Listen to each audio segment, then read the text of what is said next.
That's the path of totality. That's where you'll be able to see the total solar eclipse. I've been interested in astronomy for as long as I can remember. Justin Bartle doesn't necessarily call himself an eclipse chaser. Not a real avid one, but since they've been so convenient recently, yeah, I have been trying to chase them down.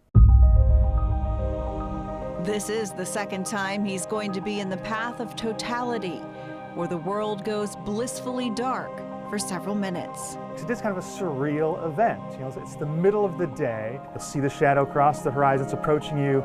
The sun will start getting dimmer and dimmer. The sky gets darker. And then at that moment of totality, just the whole world kind of changes. All the shadows change and then disappear when the moon blocks out the sun. What are we looking at? And then in a couple of minutes, everything goes back to normal. So the moon moves out of the way, sun brightens up again, and yeah, it's almost like nothing happened. Bartle is an astronomer who now brings the universe to children at the Science Museum of Virginia. He says a solar eclipse is a cosmic experience. A unique way to see our connection, our relationship to the universe around us. A large swath of North America will experience a total eclipse on April 8th. If you're not in the direct path, you're still going to see a partial solar eclipse. NASA says you need special glasses before you look up in awe. I think is what makes us special, this kind of events, because it's pure science in real time. Fernando Carcoboso is a scientist with NASA. We caught up with him at the Goddard Space Flight Center in Maryland. He watched his last partial eclipse from Spain, and now he's headed to Texas to be in the path of totality. He says eclipse glasses are a necessity. You can be fully blind. Serious damage.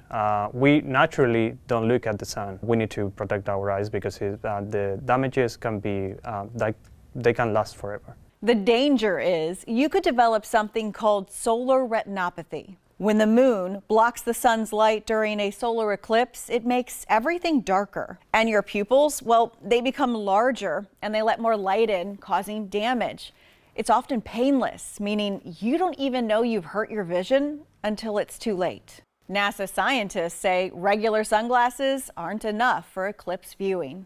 Don't look for any random web page on the internet. Just go for certified places where you can actually buy good quality optics. During the last solar eclipse in 2017, we documented several fake glasses being sold at major online retailers. 600 pairs of solar eclipse sunglasses, all fake. It's like, are you kidding? Robert Kaysen says he got duped. Fake glasses are being sold in stores and online. For the upcoming eclipse, our investigative team found you need to be careful what you buy online. We ordered glasses from popular sites like Amazon and Etsy. 2 of the glasses were recommended by the American Astronomical Society. They're made of sturdy material, and we could only see the sun when we looked up. But we had questions about 2 other glasses we bought.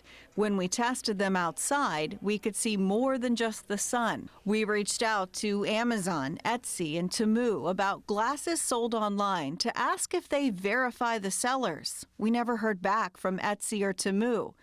Amazon responded back, but would not go on record about our safety questions. Justin Bartle also had questions. A little more light comes through these than those. It is the 21st century, so there's also nothing stopping anybody from downloading the ISO graphic, putting it on there. Bartle is preparing to head to Texas to be in the path of totality this year. He says you need to buy from a reliable source or reputable vendor like a science museum. The manufacturer should be named on the American Astronomical Society's list of approved eclipse glasses.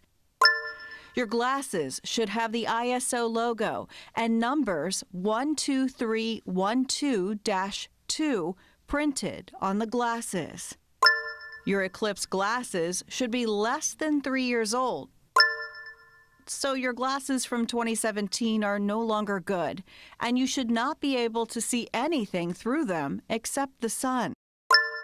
Bartle adds, don't touch the lenses either. You want to be careful not to crease it, bend it, you don't want to scratch it, or even get the oils from your fingers on it.